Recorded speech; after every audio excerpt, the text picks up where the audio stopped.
How's y'all summer going? Shout it out. Just shout it out. How are things going? Good? Good? Okay. Good to hear it. All right, awesome. So my name's Dr. Brittany Hardy. You can feel free to call me Dr. Brittany, Dr. Hardy, a combination of those things. I really don't care. It's up to you. And I'm the director of the Educational Advising Program in the Office of Intramural Training and Education. So the office that runs the summer internship program. So I'm really happy to be with you all today. I haven't done an in-person presentation in some time. And Dr. Hill, I'm assuming we started online?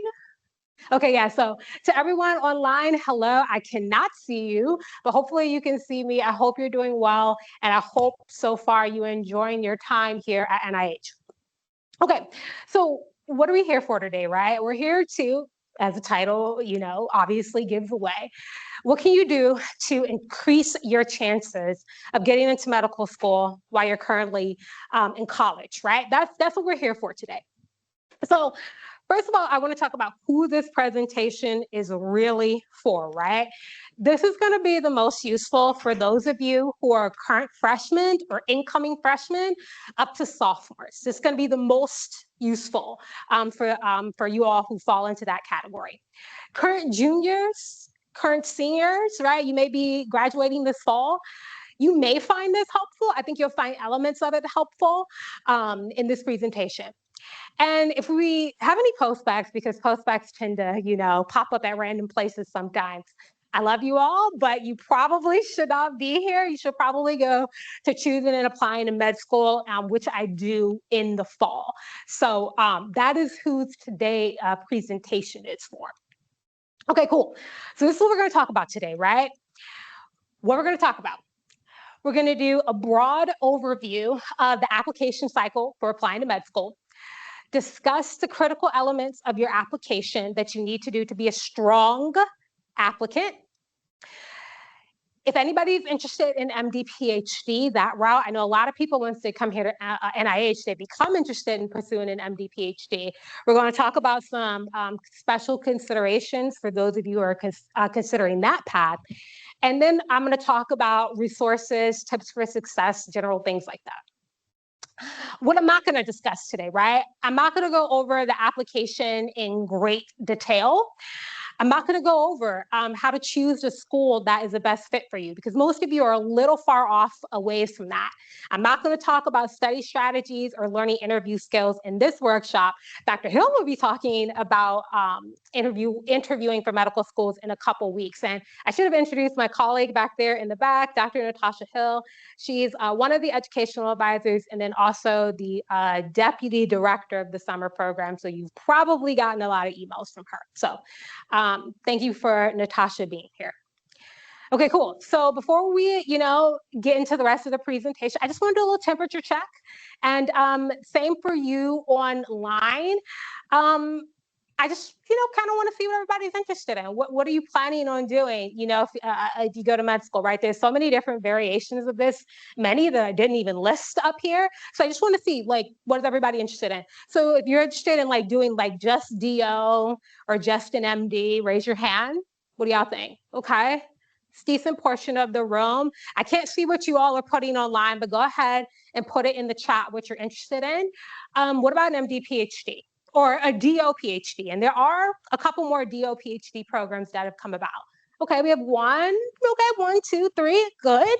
What about an MD, MPH? Again, another increasingly popular dual degree path. Anyone interested in that? Okay. And then we already talked about a DO PhD. What about something else? Something else that I don't have up here. Okay, so we have one person, one other person, all right? And then who's not sure?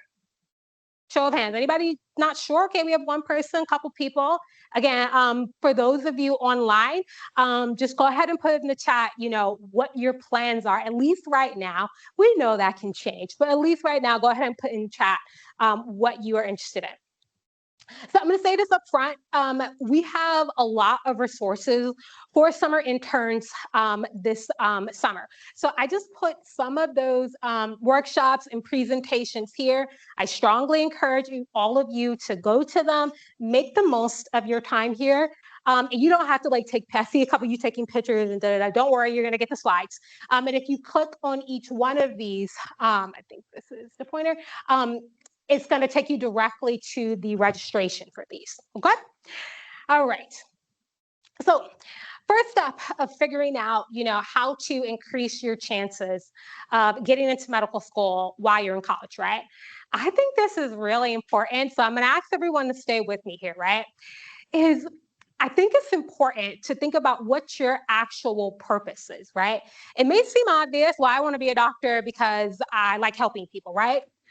But you don't need to be a doctor to help people, right? You can help people in a variety of different ways. You can help people by working at Costco. You can help people as a librarian. There are many different ways to help people. So I think it's really important to think about why specifically, or at least right now, you've chosen the path to want to become a physician, right? How have you prepared academically, professionally, and personally for this path? What are you good at? What do you feel like you can improve on? Right? What do you enjoy doing? Do you actually like working with people? Right? Or do you want to be in the lab working with bacteria or cells? Who knows? Right? How do you envision yourself in a few years, once you're in medical school or further down the line when you're done with residency or you're in a fellowship, right? I think this is really important to think about. So I'm going to encourage you all to find your neighbor, talk to one of your neighbors and talk about why you actually want to do this, and then we'll report back. So again, get energized, get up, go talk to someone that you may not know or your first time seeing, and seriously reflect on this, because I promise you, you're gonna have to do this in your personal statements in 3 to 4 years, right? So isn't it better to start thinking about it now? And then same for you online, please reflect on why you wanna do this at all and share in the chat. So up, or at least turn around and talk to your neighbor about these things. And we'll come back in 3:10, so about 3 minutes. So up, up. At least turn around. There you go.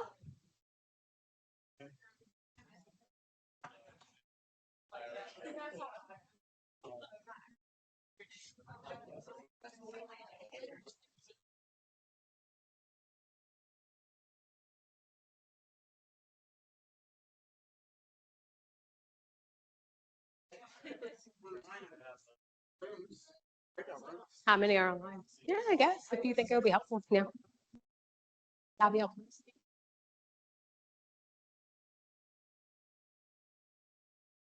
Wait, Natasha, Natasha, we only have like 2 minutes left, so let's do it for the next question, Max. Okay, thanks.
Okay, all right, I love it.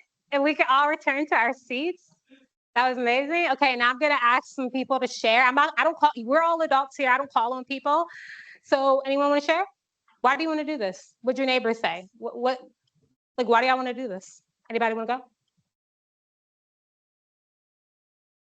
I thought it was the most interesting career that like you found thus far. Okay, interesting. Okay. Anyone else?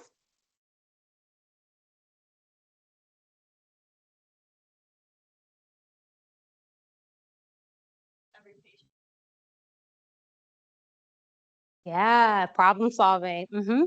Good content. Anyone else before we move on to online? Anyone else want to share? It's for me, it's like a personal reason, like a medical background, maybe, or I've been, I guess, in the hospital. But also, I think it's maybe one of the only fields where you can really connect with patients on like a very level, and then also it's just like a commitment to learning. You're always having to stay updated on the research and always having to present. A commitment to learning. And, you're on field, you never stop.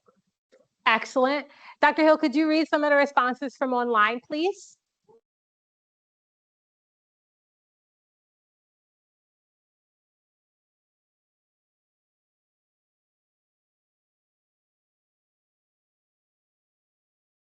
Mm.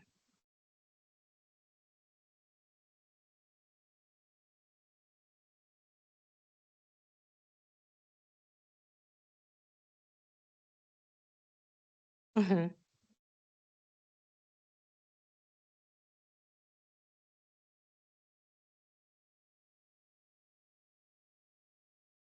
Excellent. So again, I didn't ask this for no reason, right? You're gonna have to reflect on this in 3 to 4 years when you're writing your personal statements, when you're writing your YMD PhD essays or whatever it is in your interviews, right? So some of the things you talked about with your neighbors, some of the things you talked to, put online, please write it down somewhere. I promise you, I've read a lot of personal statements over the years. It helps you so much when you're constantly reflecting on why you want to do this, right? Because the last thing you want to do is be in an interview and they ask you why you want to be a doctor, and you're going to say because I make $300,000, right? You don't want to say that. Maybe a part of it, but you need something more than that to say, okay? So I promise you, start thinking about these things right now. Start writing them down sooner rather than later. Okay, so now that we talked about why you want to do this, right? The next important part of this is actually testing your interests, right? One common theme I think I heard in the majority of the answers was that you like working with people. But like I said in the beginning, you don't need to be a doctor to work with people. I'm working with you all, and I'm certainly not a physician, right? But there are other ways you test your interests to know specifically that you want to be a physician and why you want to pursue this profession. So we kind of already alluded to this already, but I am of the opinion there are some good reasons to pursue medicine and there are some not so good reasons to pursue medicine. So again, I'm going to ask everyone for just a few minutes. Again, this is really help you generate things to think about that you're going to talk about in your applications, that you're going to continue to reflect on throughout the rest of your career, to be quite honest with you. Again, we're going to spend just a few minutes. Again, stay with me. What are some good reasons to pursue medicine? So again, discuss with your neighbor, maybe talk to somebody new. Natasha, if you could put them in the breakout rooms. We are gonna come back in another 3 minutes at 3:16. So again, think about it, seriously.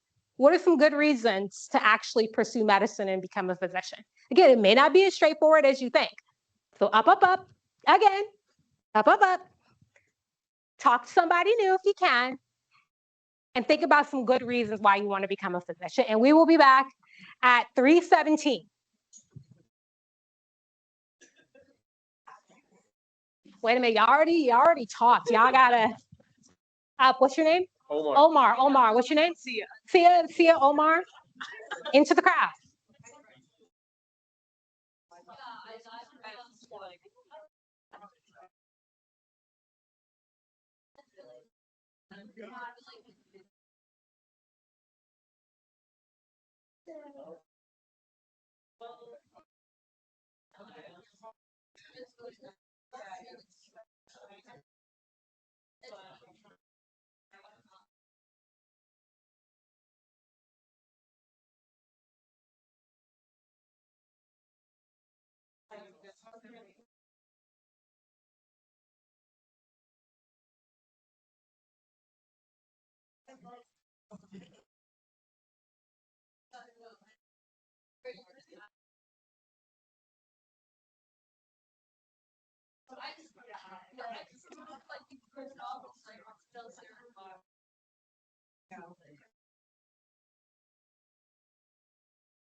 Okay, excellent conversation again. Everyone back to their seats, please, so we can debrief. I want to hear what you all talked about. All right, awesome.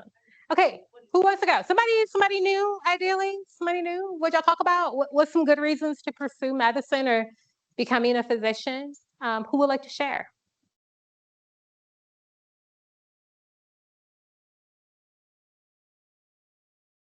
Situations where like the physician used to be a patient. Yeah. Thing to serve your to like serving from experience. Mm-hmm. Okay, to increase representation in medicine. All right. I think you had your hand up. Sure.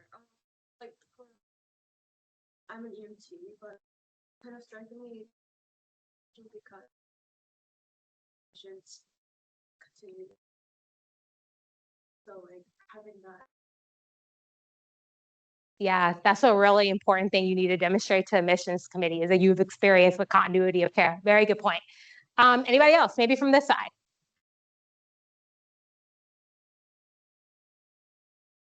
I got all day. I really don't, but good. We kind of talked about and like healing is like the high Mhm. and like wanting to dedicate your life to care like not a bad reason Okay. to make care taking. Okay. Dr. Hill, can you share some of the responses if we got any from online? I did forget to tell them to put it in the chat, but did we get any of the responses online?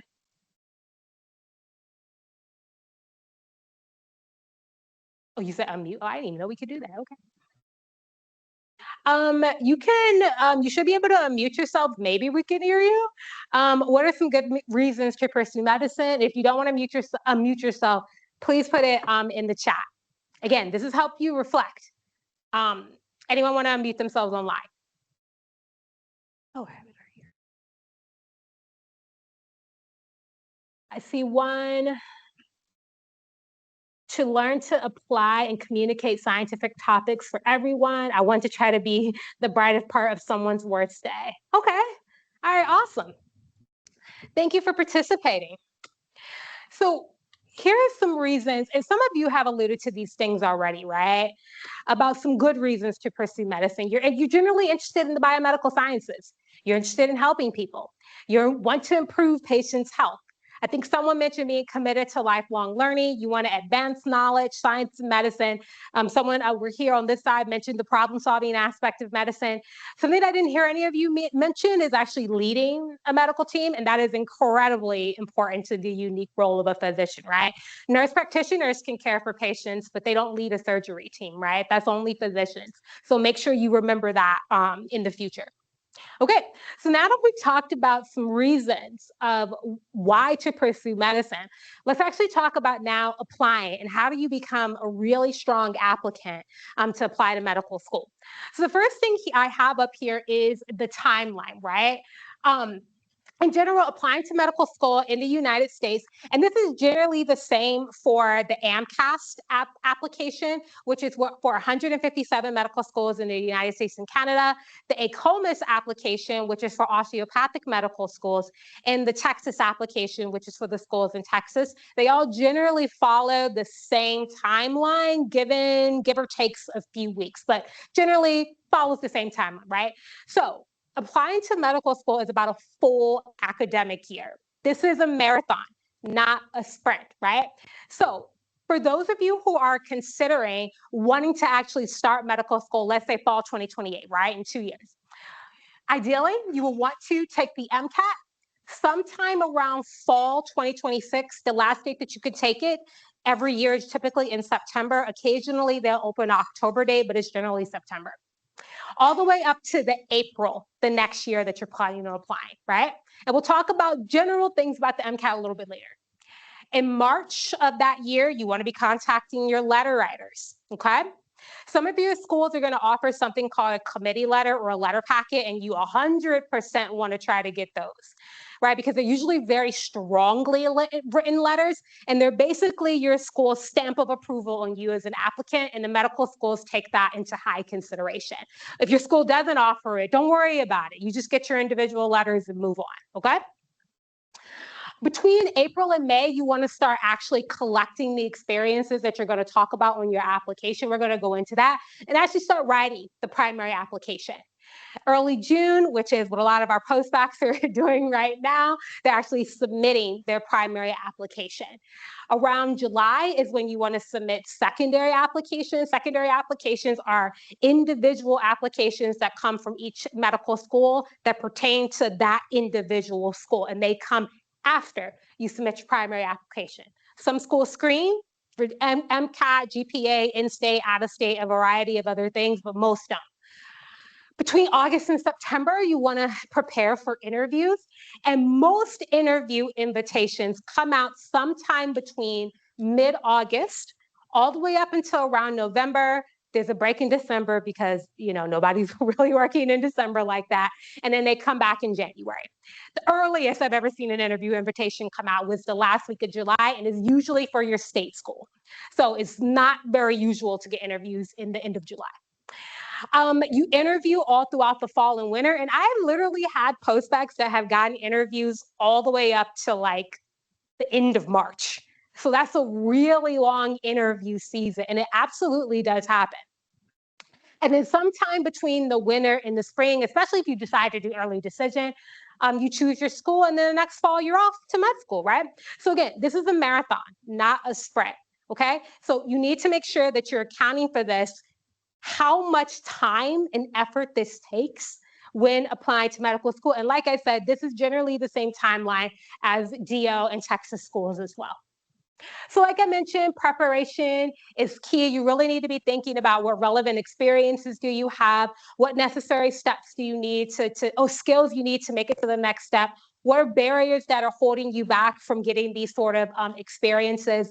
And how can you address those now while you're in college? Because this is the easiest time to address most of these deficits is when you are in college. It becomes much harder once you graduate. So when I'm talking about skills and qualities that admissions committees want to see, what I'm really referring to is the AAMC core competency. So these are a set of 15 core competencies that all 157 medical schools in the United States and Canada agreed upon that they want to see in their applicants, right? And they're broken down into a couple of different categories, but the bottom line is that these are a lot of different things. We're talking about from critical thinking to empathy and compassion to understanding human behavior and living systems, right? Physicians have to do all of these things and usually simultaneously, right? So these are the things that they are looking for in their applicants in your application, right? So how do you actually demonstrate these core competencies? And also, like kind of like insider notes, many schools use the core competency as a rubric to literally judge your application.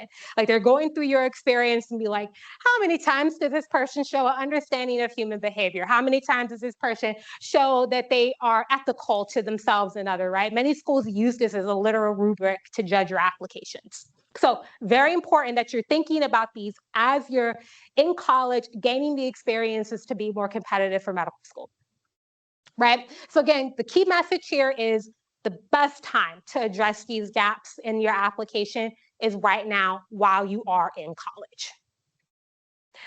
So now let's go ahead and talk about what are the actual elements that you need to put together to be a competitive applicant for medical school.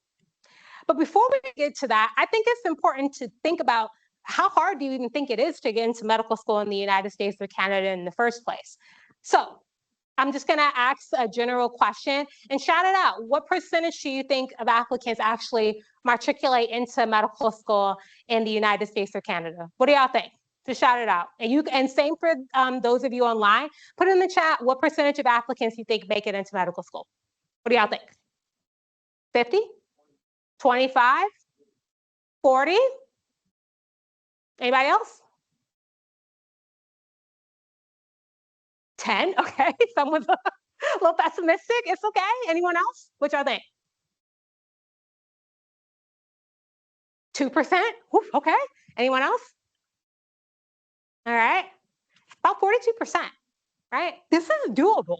Getting into medical school in the US, this is absolutely an achievable goal, right?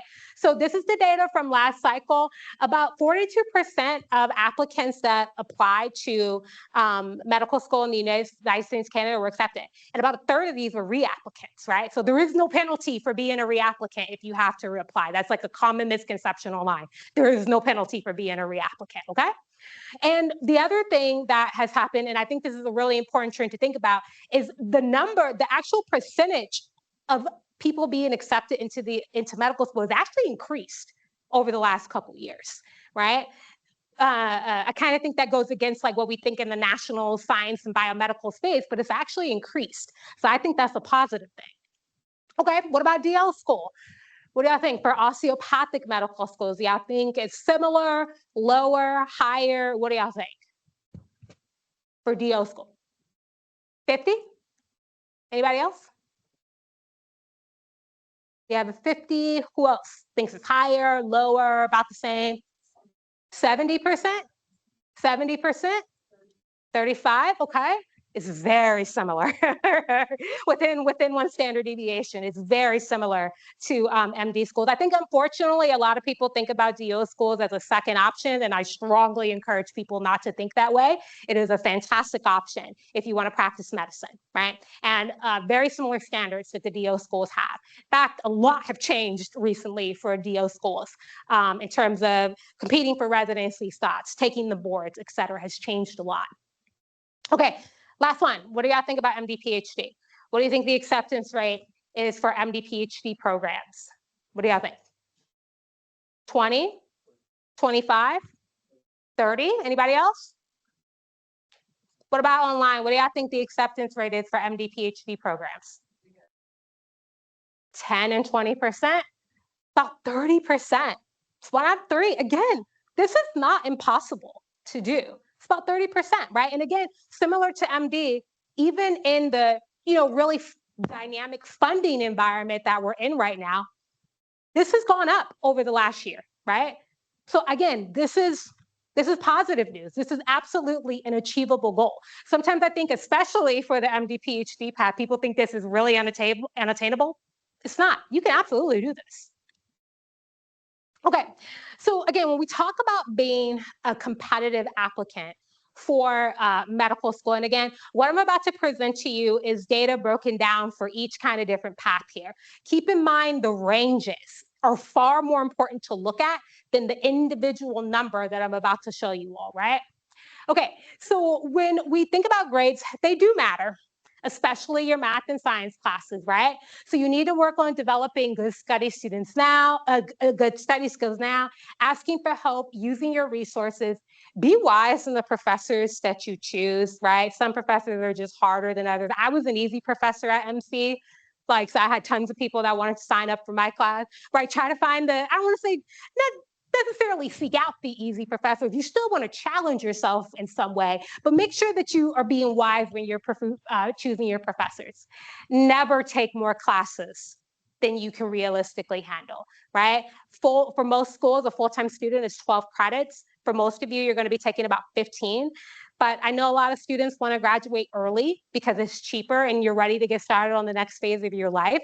But I strongly recommend that you talk to an academic advisor at your school about how many credits that you're taking a semester, because lots of D's and F's and W's, even W's in your transcript, are really difficult to remedy later on. And this is because grades are the most expensive part of your application to fix. It's fairly easy to fix the MCAT. It's fairly easy to find different experiences. But fixing your grades, we're talking about thousands of dollars, right? So grades matter a lot, especially while you are in college. So what do we think about what GPAs do we need to actually be competitive for medical school? Again, focus on the range, not the individual number here, right? So when we think about MD schools, again, this was the data for the most recent cycle. They actually just published it I think 2 weeks ago. So for applicants for the science GPA, and for the purposes of this presentation, the science GPA includes all your biology, chemistry, physics, and math classes, not psychology or sociology or anything like that, okay? Applicants have and again here I'm presenting the mean, and remember the mean is affected by outliers, okay? Unfortunately, I could not find the median data, which would probably be more representative. But anyway, so I'm presenting the mean here, and the mean for applicants is about a 3.6. For matriculants, about a 3.8 if we round, right? Non-science, we see fairly similar between applicants and matriculants, but the total GPA, again, is where the big difference is. And that's largely being driven by your science GPA. So it's really important to do well in your science classes. For DO, the DO data is a little bit older, but again, not too different from allopathic medical schools, where applicants have about a 3.44, matriculants about a 3.49, and we see similar trends for the non-science and non-science GPA and the total GPA. And then lastly, for anyone here who is interested in the MD PhD path, as we can expect, it is a bit more competitive in terms of your grades, especially your science GPA. Most applicants have around a 3.6, but most matriculants are somewhere in the range of a 3.8. And then again, of course, as I'm sure most of you know, this is going to be highly school dependent. But again, when you're looking at this information on the school's website, rather than focus on this individual number, make sure you look at the range. That is far more important than the actual independent number. Okay? So what do you do if your grades aren't good, right? And that's really hard to define what not good grades are, because a 3.6 is going to look different at Johns Hopkins than it is at University of Maryland, right? Schools value totally different things. And I'm not, again, talking about the individual number itself. I'm talking about whether or not you have an upward trend in your grades. I'm talking about whether or not how many science classes you took, whether you're a non-traditional major, like an engineering major. Those grades may be treated differently, even though they're 3.6, depending on what the school is, right? If you're a math major or whatever. So again, focus on the range, not the individual numbers. But what if you do if your grades aren't good? And again, this is a little bit hard to define. Don't let a lower GPA completely deter you from applying. This is where, again, you really need to be meeting with a professional that can help you figure out whether your GPA is acceptable to reasonably apply to school. Start taking upper level science courses, science and math courses. And if you really need it, think about doing an academic enhancer program. This costs money, like a lot of money. The program at Georgetown is $66,000 per year. That's nothing to sneeze at, right? So before you decide to choose to do one of these academic enhancer programs, please talk to an advisor. Please talk to someone to make sure this is actually something you need to do and you can't fix your grades through another route. So for those of you who are freshmen or sophomore, hopefully I've made my point that your grades are really, really important. And this is the best time to make sure that you're getting the best grades that you can. If you're a junior or a senior, there are other ways to remedy it, if the need arises. So if you are considering going to an academic postbac or something similar to that, we're actually going to do a panel on this July 16th, and we have Drexel, Georgetown, University of Maryland, and I believe UCLA. Their postbac programs will be here. Again, and then a master's program, like a traditional master's in like pharmacology or neuroscience or whatever, make sure you talk to an advisor before you pursue that. Okay, so now we're going to talk about, the other elephant in the room, the MCAT. But again, believe it or not, the MCAT is a way easier problem to fix than your grades. Way easier problem to fix. And for most of you, this is several years off. So again, studying for the MCAT, the AAMC recommends about 3 to 6 months of studying, actually closer to about 6 months of studying, 3 to 4 hours per day, about 4 to 5 hours on the weekend, for a total of around 3,000 hours. But don't get thrown off by the number. If you break that down by 6 months, it becomes very manageable, right? Ideally, you want to take the MCAT somewhere between 6 months to a year before you're actually going to apply. I show that on the timeline a little bit earlier.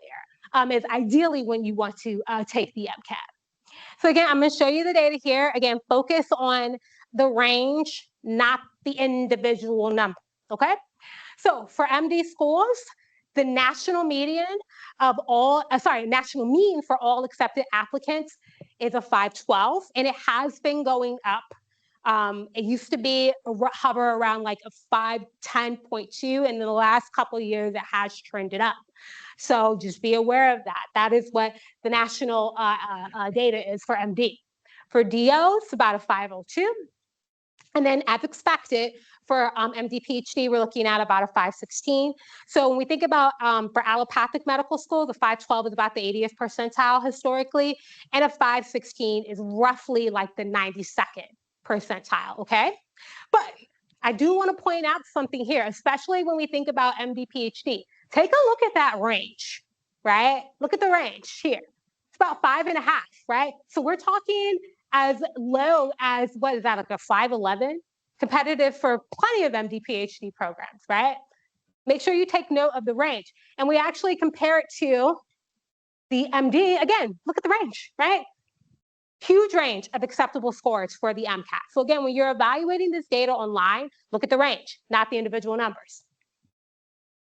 So more on the MCAT and the GPA. My best piece of advice for those of you in college right now is please promise me you will not take the MCAT before you take biochemistry. Every time I meet with someone in my office and they have a low GPA, I'm sorry, not low GPA, a low MCAT score, I ask them 2 questions. 1, did you take this in your junior year? 2, did you take biochemistry before you take the MCAT? And the answer is usually no and no. It is really hard to do well on the MCAT without biochemistry. Why? Because it's the only discipline that shows up on 3 sections of the exam. Of course, it's in biochem, but it also shows up in chem phys. And yeah, it also shows up a little bit in psych social. So it's the only discipline that you see multiple times throughout the exam. So please don't take it before you take biochemistry. Same as physics. Most pre-health advisors do not recommend taking the MCAT before you sit at least for 1 semester of college level physics. And then, like I mentioned, every school has a range of acceptable GPA to MCAT scores. Ideally, at the schools that you pick, you're somewhere between the 25th to the 75th percentile. And then, like I've hopefully mentioned ad nauseum, the MCAT is a way easier problem to fix. You can take it up to 7 times in your lifetime, 7 times, right? But you really only get a couple chances to have good grades. So focus on your grades. Okay. So now we're going to move on to talking about relevant experiences to make yourself a competitive applicant. Because of course, stats are important. I'm not going to lie. I ain't going to lie about it. Stats are important, but they're not the only thing that the schools are evaluating. in your application. Remember the range. The range for MD was 6 points. So what are those individuals that have a 506? What do they have that some people that have a 528 don't, that made them competitive for whatever school? Okay, so let's talk about these experiences, right? Why do they even matter? Oftentimes when I meet with fellows and they're doing these experiences, they don't even know why they're doing it. They don't know why they're shadowing. They don't know why they have to do non-clinical volunteering. They don't know why they have to, present a poster at Summer Poster Day or some of these other things, right? They're important and relevant. One, because they help you demonstrate some of the AAMC core competencies, but two, they help you learn whether or not this is actually a path you even want to take, right? Will you be happy? If you shadow a cardiothoracic surgeon, can you actually see yourself doing that, right? Or do you think you'll be completely miserable, right? You need to understand, have a good understanding of this path before you sink a whole lot of your time, money, because about $3,000 to $5,000 applying to medical school, and effort into this path. Okay, so, and these are especially important if you're considering an MD PhD, because with an MD PhD, right, you're not paying to go to school. The school is paying you. So the school is putting a major investment into you as a person that's coming to their school. So you really have to make sure that you have thoroughly explored this field, especially for those of you who are considering an MD PhD. So demonstrating a strong research background. Again, this is important for all three of these paths, but especially important for those of you considering MD PhD. You need to be able to demonstrate that you understand the big picture, right? Not just, I worked on Staphylococcus aureus, AGR, quorum-sensing proteins. Like, but what is that? Who cares? What does that mean in the bigger picture, right? You need to be able to demonstrate that in your applications and when you're talking about this to other MDs, other PhDs. Your unique contributions, your project, your specific roles, data analysis, significance, your accomplishments, presentations, oral and poster. Hopefully all of you will be presenting at Summer Poster Day at the end of the year, right? Publications, not required, but they certainly help, right? So if you're specifically interested in an MD PhD, again, research is the most important part of your application if you're interested in a PhD, as an MD PhD, right? So what do you want to focus on here? High quality research experience. Like hopefully all of you are having this summer at NIH, high quality research experiences.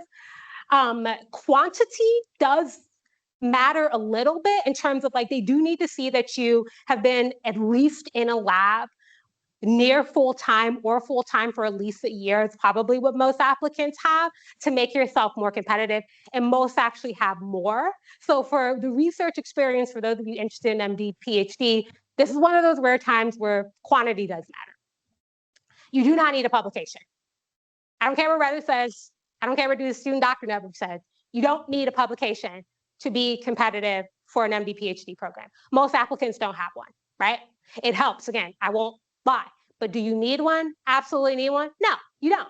Presentations matter, mentoring new students matter, attending journal club matters, getting grants and fellowships. If your school offers a fellowship or a grant, if it's $250, you sign up for it and hopefully get it, right? All of it matters, every dollar counts.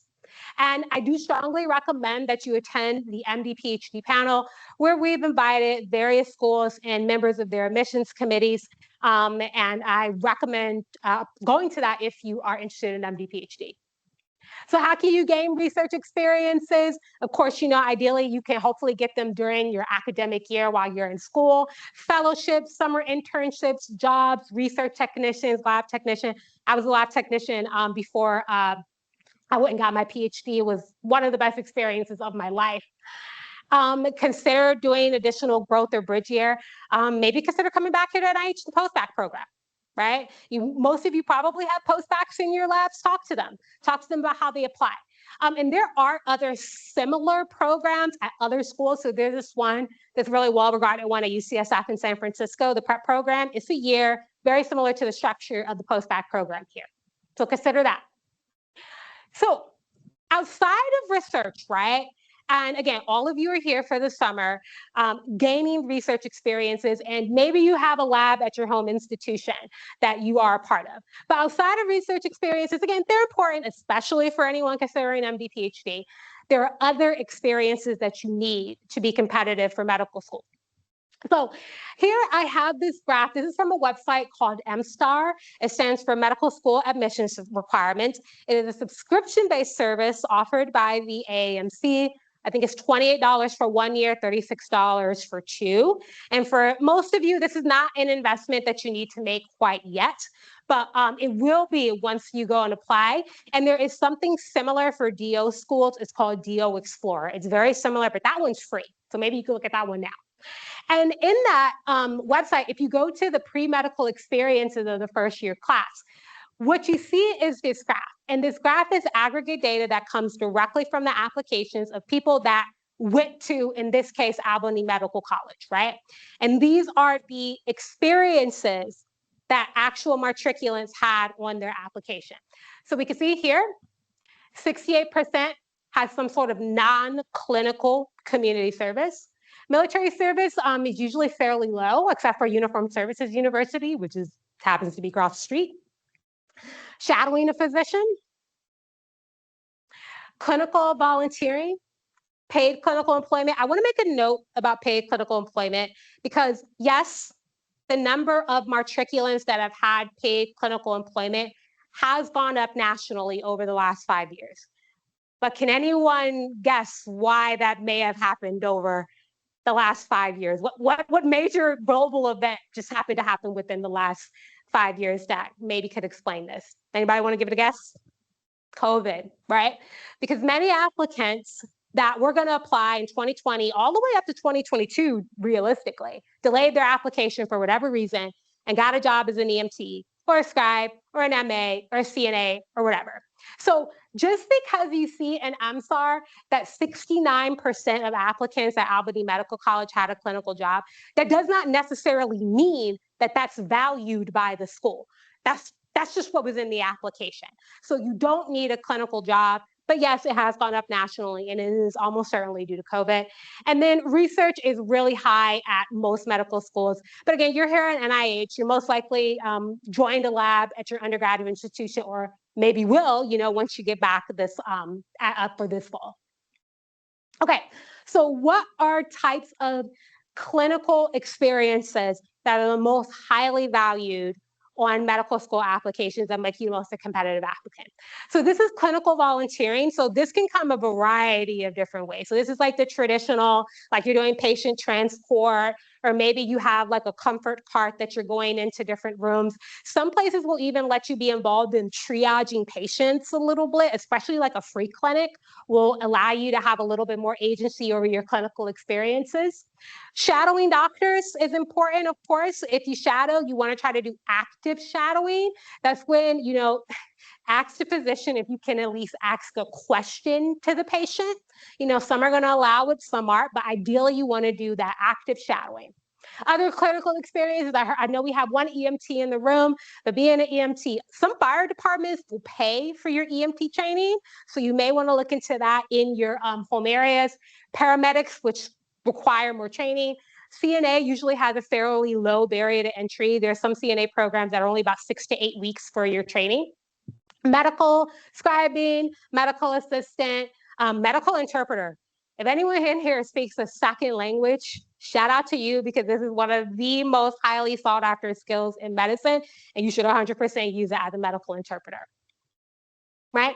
So where do you find these experiences? Clinical volunteering, talk to your pre-health advisors at your local institutions. But a lot of this stuff can be done through nonprofit organizations. Think like Red Cross is a really popular organization that people do clinical volunteering through.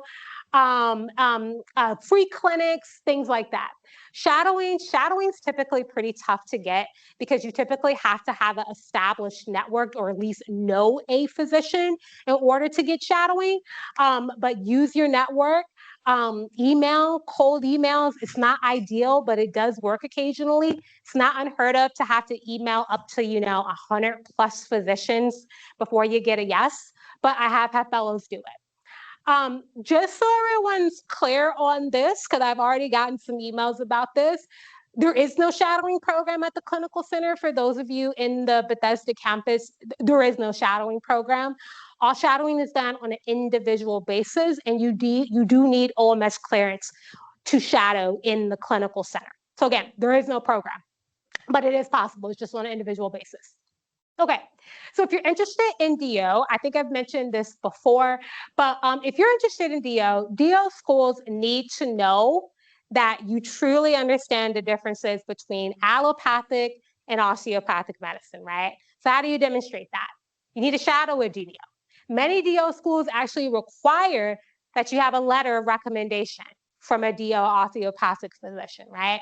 And even if you decide to shadow a DO, I promise you it's still good for your MD applications as well, and vice versa, right? It's just that DO schools need to understand that you understand the differences between osteopathic and allopathic medicine.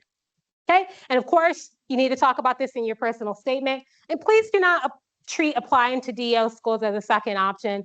You may not think it's obvious in your application, but it is. I've read personal statements where it's pretty obvious where the person is treating applying to DO school like a second option, and I don't recommend that you obviously do that. And then we will have a DO panel at Graduate and Professional Fair, and I encourage you to attend that. So what are some non-clinical experiences that you want to get? Think about leadership, think about community service, extracurriculars, things like that. So here are just some examples from things I've seen our fellows have on their applications. Community service. I can't stress community service enough, right? Everybody puts in their application and their personal statement, they want to be a doctor because they want to help their community, but then have like no evidence of actually helping their community. So how do you do that? Do non-clinical community service. Whatever you're interested in, whether it's food banks or working with people that have recently arrived to the United States, working with children with disabilities, whatever it is, make sure you do it and make sure you do it well and are actually passionate about it. Leadership, joining an e-board at your school, right? Biology club, Black Student Union, whatever it is, right? Get involved. Fraternities and sororities. Be mindful if you do choose to talk about this on your application in a leadership capacity. Please be mindful, right, if you do choose that, but it is a way to get leadership experience. Community health advocacy is one of the new experiences on the application. It replaced the social justice and advocacy experience, so it's brand new this year. So think things like blood drives, contact tracing, volunteering at a health fair. And of course, your classic extracurriculars like being in a club, orchestra, or even study abroad, right? Because you could demonstrate some cultural competency by studying abroad. So now this is the question that we probably get the most is how many hours do you need, right? How many hours do you actually need to get in these experiences to be competitive for medical school? The number of hours that you get in these experiences, I promise you, is not as important as the quality of the experience itself. The only real exception to that is research, but the rest, you need to focus on having high quality experiences. And if you treat gathering these experiences like a checklist, it will be obvious in your application, right? Like you only showed up to Capillary Food Bank for 2 Saturdays out of the month and they never saw you again. That's going to be very obvious in your application that you were just treating it like a checklist, right? So these need to be things that you genuinely care about. Now, I did put some benchmarks to think about and to have in mind.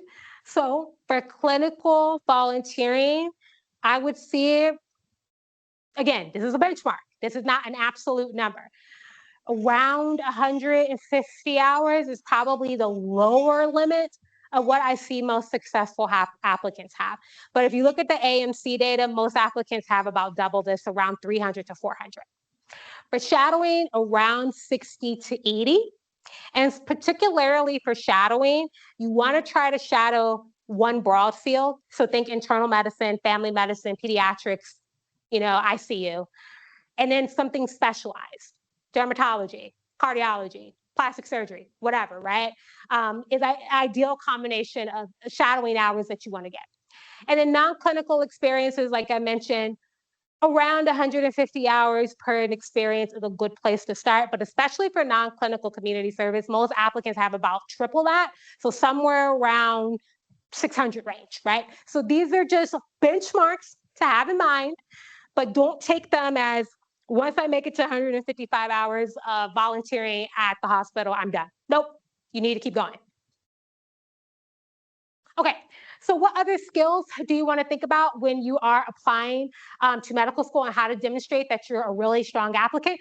A lot of these, hopefully, you all can see these are overlapping with the AAMC core competencies, again, which many schools literally use as a rubric to judge your application. Leadership, communication, resilience, our office loves that word. Emotional intelligence, being a team player, time management, and stress management. Make a list of the relevant experiences that you're planning on putting on your application and keep a journal, right? I can't tell you the number of people that I've worked with, I'm sure Dr. Hill would agree with this, that we ask, like, okay, tell me about, your shadowing experience last weekend, and they can't tell us anything. Like, seriously, word for word, bar for bar, they can't tell us anything, right? It's important to think about this now. Write the experiences down as you're doing them. Write those reflections. It's going to make writing your statements and your applications, your interview answers, your update letters, all of it is going to make it so much easier. Your future self is going to thank you the more you reflect on this now rather than putting it off when you're about to apply. So again, I have this slide here. This actually is from the AAMC website where they encourage, again, applicants to reflect on these experiences as they are getting them. You can use something like this, or you can come up with your own method. Of course, the choice is yours. Now, your behavior matters, right? Now, again, some of you may think this is obvious, but I like to still bring this up, right? You always need to show professionalism and respect. Be really mindful of what you're doing in college and outside college. Your social media, right? Be mindful. Institutional actions. So think using, alcohol, other substances, Title IX offenses, cheating, plagiarism, speeding tickets. Yeah, I had someone they got pulled over in Kansas, and it turned out it was a misdemeanor. Right? They had to report that. The schools do a background check on you. They're going to find out. So be careful and mindful of your behavior. And the bottom line with these type of things is, and I've worked with people who have gone through a lot of different things. We all make mistakes, myself included.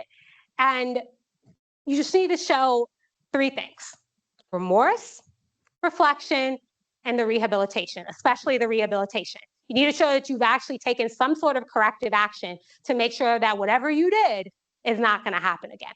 And again, schools do a background check. They usually do it after you're accepted. And if something comes up in the background check and you didn't disclose it on your original application, that's a huge problem. Even something as small as a misdemeanor needs to be disclosed.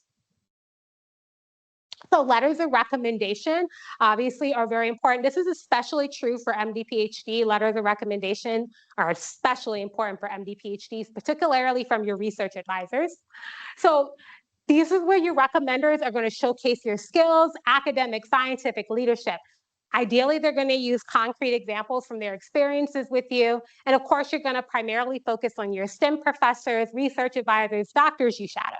As I mentioned in the beginning, if your school offers a committee letter or a letter packet, and talk to your academic advisor, they should know whether your school offers it. You want to get it. And if your school doesn't, don't worry about it. Get your individual letters. Usually need 3 to 5 for most medical schools, usually 2 science, 1 non-science. A few schools require that you get a letter from a physician. And then again, DO schools often require that you have a letter from a DO, right? And then for MD PhD, you will need letters from all your research advisors. Many schools outright require it, and that includes your SIP experience. So hopefully, I'm pretty confident all of you are making really good impressions in your labs, because you're going to need that letter in 3 to 5 years whenever you decide to apply. So letters of recommendation, right? You're going to contact them in advance, at least a month. Give them your CV. Give them a draft of your personal statement. You're also going to send them the AAMC letter guide. This is especially important for people who have never written a letter of recommendation for medical school. So for example, if you're getting a letter from your volunteer coordinator at Capital Area Food Bank who's never written a letter for medical school, give them the letter guide. It will help. And then make sure that you follow up. And the follow-up is important, because letters of recommendation are the one piece of your application that are completely out of your control, right? So you want to make sure that you are following up. So how do you get a strong letter of recommendation? You need to show up. You need to sit up in the front of the class. Or if you're virtual, please turn your camera on. I've given class to nothing but 50 boxes and it wasn't pleasant, right? So please turn your cameras on if you are doing virtual classes. Ask questions, show up early and often, build those relationships because you don't want to ask Dr. Hill in 5 years, hey, do you remember Brittany? And she's going to go, who? Right? Like, or I'm one of 15 Brittany's that were in the class, right? You don't want that to happen. So you need to show up early and often. And then once you leave school, and this is especially true, if you are not going to apply while you're in undergrad, you're going to take a couple bridge year or gap years, you need to maintain those relationships. That means you need to send Dr. Hill a Happy New Year email. These are the things that I've been up to since I graduated from University of Pittsburgh, right? You need to maintain those relationships. If you go back to homecoming, you need to go see your professors that you worked with, right? Tell them that you're going to be applying the next year. So this is a lot, right? Like I mentioned in the beginning of this presentation, this is a full academic year. It's a lot of effort. It's a lot of writing. It's really stressful and it's very expensive, right? This is a lot. So we see fellows become overwhelmed when applying for medical school because, again, this is a lot. And that's part of the point is to see how well you handle this type of stress. So you want to just make sure that you are keeping in tune with your wellness, whether that's physically, mentally, emotionally, or spiritually. And for some of you, maybe a combination of all of those things. Make sure you take care of yourselves while you're here at NIH for the summer, and then certainly while you're applying. Because I've seen it year after year, people will put together these beautiful primary applications, beautifully written, and then they get 30 secondary applications and their essays are bad. Or the interview invitations start coming in September and they don't do well because they're not taking care of themselves throughout the process, right? So please take care of yourself. It's really, really, really important, right? So here we just have some general things that you want to think about. Maybe some of you have already implemented this while you're in college, but if you haven't, I strongly recommend that you do. Make sure you're taking care of your wellness, sleeping, eating well, disconnecting from the world. We live in a very dynamic time right now in the science and biomedical space, and I think it's important to disconnect, get off of Reddit, get off of Student Doctor Network, and disconnect every once in a while. Right? Also think about mentoring. Ideally, again, like I mentioned, hopefully all of your experiences this summer are going well and will continue to go well. And then you can check your SIP advisor as another mentor in your mentor toolbox, right? Because they're important. Again, they're going to be writing you a letter of recommendation, but also they may be a person that you come back to when you are doing your residency interviews, right? Or when you are at a Gordon conference 10 years from now, and you're like, hey, do you remember me? I was a student in your lab, right? They're gonna hopefully remember you. That mentoring matters. Okay, so what's next, right? We've talked about all of the things that you need to be a competitive applicant for medical school. So I think it's important to develop a timeline, again, at your home institutions, meet with your pre-health advisors. If you do not have a pre-health advisor at your home institution, you can meet with me, but I really do it on a limited basis just because we don't have a lot of time. But if you don't have a pre-health advisor at your undergrad institution, please email me directly and I'll figure something out. Okay, make sure you're looking at the requirements, addressing gaps in your application, and preparing to take those standardized tests. Resources and support. Again, make sure you're using your office, your undergraduate institution's resources. You're paying for it or somebody's paying for it, so you better use those resources, right? The Writing Center, your pre-health advising. Use every single resource that you can. Student-led organization, mentors, program directors, use every single resource that you can. Also, another little insider fact, many of your science professors likely sit on a AdCom if your school has like a state medical school attached to it. So University of Maryland is actually a good example of this. Many of the science professors at UMD, they sit on the admissions committee at the school in Baltimore, right? They have a secondary appointment there. So you may be able to get insider information if you maintain those relationships with your science professors, your math professors especially. Use them as a resource, and alumni as well. Again, maximize your college experience. We talked about a lot of this before.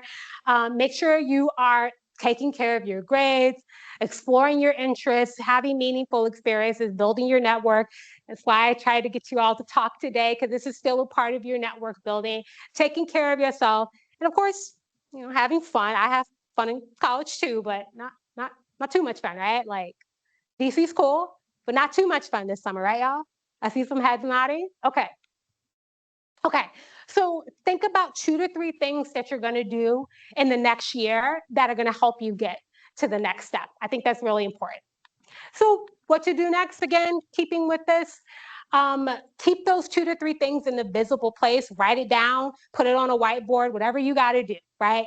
Keep them visible and hold yourself accountable. And if you can't hold yourself accountable, get an accountability partner. It may be someone else who's pre-med, it may be your friend who's a business major, it may be your grandma, whoever it is, get an accountability partner to keep you accountable to achieving your goals, right? So other things, again, I've said some of these things before, getting volunteering experiences, networking, using free online opportunities, especially for MCAT studying. Khan Academy. Khan Academy was just getting started when I was an undergrad, and it's a whole different thing now. Love Khan Academy down. So use those resources as you are preparing for your next steps. And then again, go to things like open houses. Most medical schools will have an open house in the spring, summer, and fall. Strongly recommend that you go. And then, of course, we have NIH Graduate School and Professional Fair, which will be on the 15th. And from that, Dr. Hill could probably tell me how many schools are coming, but I think it's around like 230 something, 240 different schools and programs that directly want to recruit from our fellowship population, including every single one of you in this room and online. They want our students. They want our fellows. They're here to directly recruit from this population. So go make a good impression and learn about different schools and programs. Okay, just some additional resources here. Again, a lot of these are from the AAMC, and I will, again, send these slides as long as you're registered, and you will get them. More researches, again, for research experiences, summer research experiences. The AMC has a whole list of these. Research experiences for undergraduates. These are fellowships that are funded by the National Science Foundation. ORISE is another type of fellowship you can do. They're funded by the Department of Energy. And of course, SIP here at NIH as well, if you're looking for other experiences. So I am going to put in a little plug here for the NIH postbac program. So again, I'm sure most of you have postbacs in your labs, talk to them. I think the postbac program is amazing because it's 1 to 2 years of time, not only to do research, but also prepare for your next steps. There's really no place in the country quite like NIH. So I think the postbac program here is amazing. And I strongly encourage all of you to at least consider it. There are some great options out there, but at least consider it if you are thinking about what do you want to do in 1 to 2 years after you finish undergrad. I think it's a great opportunity. I work with primarily postbacs, and they're amazing. I'll just put it like that. Okay, so these are some of the other workshops and things that we offer. If you want access to these slides, email me directly and I will be more than happy to send them to you. Our office has a number of different resources and I strongly recommend that you use, including we have some additional resources on the pre-medical advising page. And again, there's a bunch of SIP curricular. This is just a part of it. So I strongly encourage you, again, make use of every single resource that you have here at NIH this summer and make use of them. So that is all I got. It was really nice speaking with all of you. We're going to stop here for questions. We are on time. So thank y'all so much for listening. Thank you to everyone online for tuning in. And yeah, let's go ahead and move to the questions portion. Thank you, everyone. All right. Thank you. Thank you. Okay, so what questions do y'all have? Don't be shy. I'm here to answer anything that I can. Yes.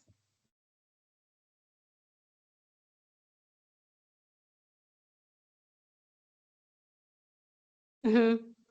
That's a great question. So the question was, I'm going to repeat the question just so everyone can hear and so you can hear online. He asked, how do you prove your shadowing hours? So in the application, true for DO, Texas, and AMCAS, you have contact information. So for shadowing, you can put the most recent physician that you shadowed with, and you can ask them, hey, Dr. Hill, can you kind of vouch for my other experiences? Also, I have seen people put like an academic advisor as well. Again, just one person who can kind of just vouch for all of your experiences. That's how you prove that. Yeah, good question. Other questions? Cover two. I'm curious of your opinion on like the best clinical experience or what, like, how do you make them? Okay, so you said the best clinical experiences. Okay, so defining best is really hard because there's a lot of different things that you can do. I'll say it like this. On your application, you want to choose the most unambiguous clinical experiences, one where there's no dispute that you were in a clinical environment. So that's going to be like at a hospital or a free clinic or private practice. Things that tend to be a little more gray area are like nursing homes, hospice, home health aid. Those type of clinical experiences tend to be a little bit more gray area because there's no guarantee that there are nurses or physicians around in those other experiences. Now, if you do have those experiences, don't worry, you should 100% put them on your application, but we recommend having other clinical experiences in addition to that, like at a clinic or a hospital. So that combination, I feel like, is best. And then the second part of your question was, how do you make the most of your experiences? I mean, you got to get involved. You got to talk to the people that you're working with. You got to talk to your team members. You got to get in a leadership role. If they ask someone, hey, does anyone, want to start organizing volunteer shifts? You're going to raise your hand and say, yep, pick me. I volunteer, right? You got to get involved. That's how you make the most of your experiences. Don't be afraid to talk to people, right? When I was in college, I was really afraid to talk to my professors sometimes, but they were just regular old people, right? So are the physicians that you're working with. They're just regular old people. Talk to them. Ask them, hey, can I shadow with you, right?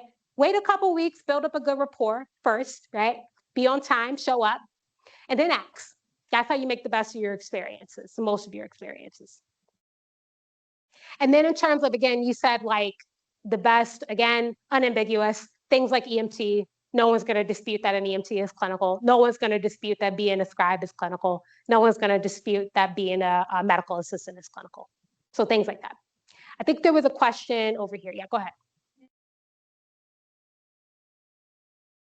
Sure. That depending on the college, you look at context. Like you compare Johns Hopkins. That was just a random example. No clue if it's actually true. In general, No, there is not. Right? That would make the process a little too easy. The schools are never going to disclose that information. This is why hopefully I impressed upon you, you want to look at the range, right? So you can see this information in MSAR, but honestly, most schools have it on their website for free, and I'm always about the free and easy way to do it. So look at 10 to different 15 schools, right? Pick 5 more selected schools, Harvard, Stanford, whatever.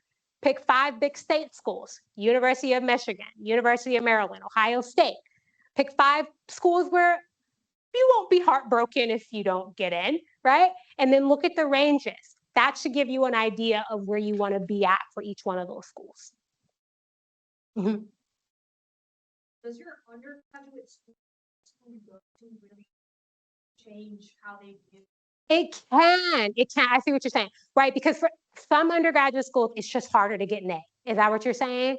Right. So it can, right? So I think the only example I've ever heard of this, and again, I have no idea if this is 100% true. This is 3rd person, 5th person, 6th person, right?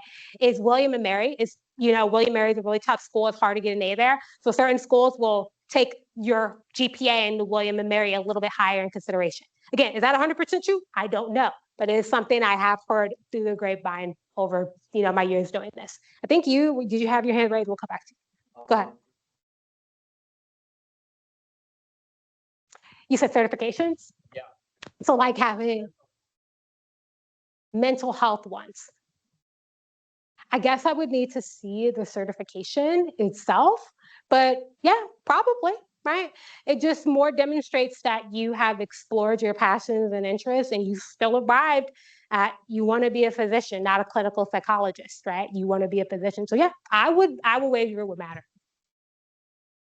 Does like veteran status get you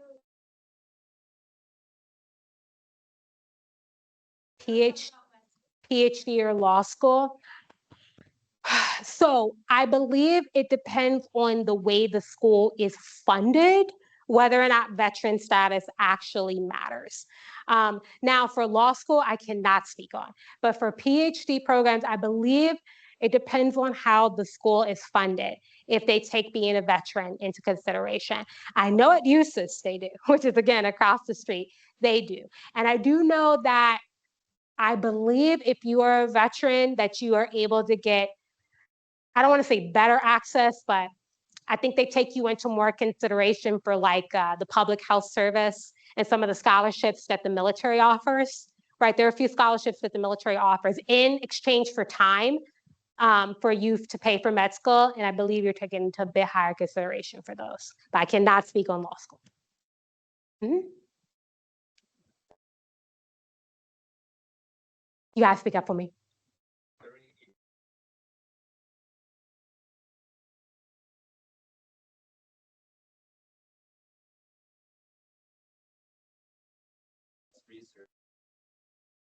Mm-hmm. Mm-hmm.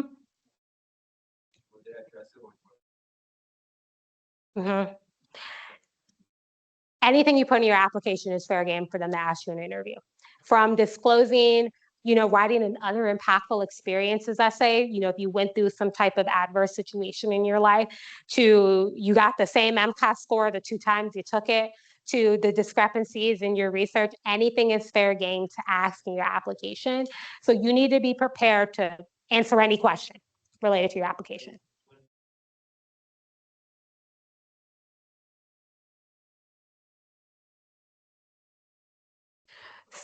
So you're talking about maybe like bringing it up unprompted, is that what you mean? Like kind of bring it up preemptively, or what do you mean?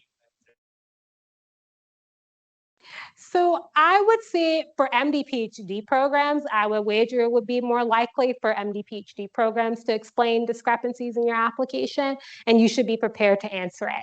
And in those, for those type of questions, any of those challenge type questions, we recommend using something called the STAR method. It's a very popular interview technique. There's a couple of different TED Talks about it. It stands for situation, task, action, results. So in your example, you explain the situation about why you have the discrepancies in your research experiences, and then you get to the most important part. The task and the action steps that you've taken to address it. Coming here to NIH to get more research experience could be one of your action steps. Then you give them a result. And then you always end it on, how is this going to make you a better physician or a better medical student? So that's how you address any type of discrepancy, right? That can be having a bad MCAS score, getting a C in organic chemistry, whatever. Institutional actions, use the same format. Awesome. Yeah, it's some really good questions. Oh, sure. My bad. Sorry, people online. Go ahead.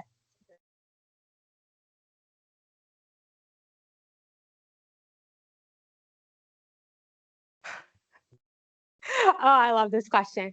Okay, so the short answer is no. They're not expecting you to have the same breadth of clinical experiences as someone who's applying to just MD. But you still need to demonstrate that you want to be a physician, right? So I would say, we give the benchmark of 150 hours. I would say for MD, PhD, 90 hours, 100. So not super different, but you still need to demonstrate you actually want to work with patients. Mm-hmm. Oh, community service is important for everybody. Hopefully I've impressed that upon all of you that please do non-clinical community service. Lots of non-clinical community service is equally important for every single path that I mentioned today. Cool. Any other questions? If you have more specific questions, Dr. Hill and I are going to stick around for just a few minutes afterwards. So if you have more specific questions that you don't want to ask out loud, that's fine. But any other questions that anyone wants to ask? Same for you online. Mm-hmm.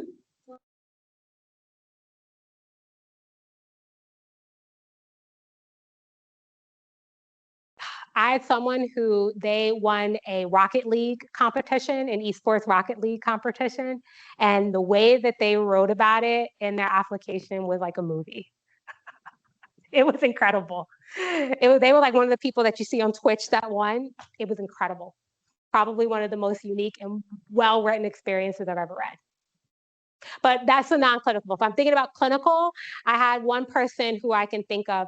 They were a scribe, and not a scribe. Sorry, they were a medical assistant, and they were one of the first people to respond to when there were some mudslides in Kentucky, and they were like on the ground, like boots on the ground, like responding when the mudslide happened. And again, they wrote about it fantastically.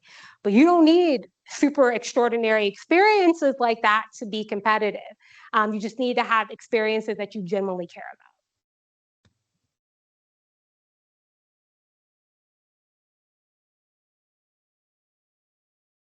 Like an experience.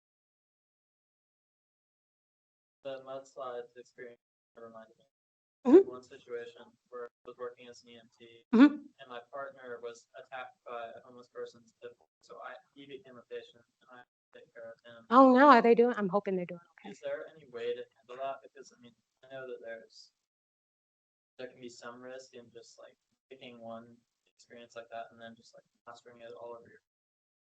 Right. So do you mean in terms of talking about it in your personal statement and interviews? You got to give me the context. What do you mean? Personal statements. Right. You implement it. Got it. Yeah, good question. So you don't want to just highlight one experience throughout your application. Online, you're going to hear a lot about, you need to have a theme in your application, right? Like that's the popular trope that you see online to have a strong application. And part of having a theme means that you have experiences that are somewhat connected. They may be loosely connected. So for example, in the EMT example, you like emergency medicine, so you were EMT, you shadowed an emergency technician, and then you worked for crisis text line, right? For helping people that were in crisis in the moment, right? So that's your theme. So in that case, you will highlight all of those different experiences in your application, not just the one pivotal one. It would be the shadowing ER doctor and being a crisis text line volunteer and the EMT's story with the pit bull. That's how you would do it. So that way, you're not just focusing solely on one experiences, you're talking about it as a broader portion of your application. That makes sense? Speaking of personal statement, we've gotten advice from, over the years about personal statements, and the bottom line with personal statements is a good personal statement isn't going to get you into medical school, but a bad personal statement will certainly not get you an interview. So I hope that makes sense when it comes to personal statements. And personal statements in particular, when I'm talking about writing your reflections, that's when it's most powerful, is for your personal statements. Cool. Any other questions? And again, Dr. Hill and I are going to stick around for just a few minutes if you have more specific questions that you don't want to ask out loud. Or if not, go enjoy the beautiful DC weather and wherever you are at online. If no one has any other questions, it was good meeting all of you. Again, we're going to stick around for just a few minutes.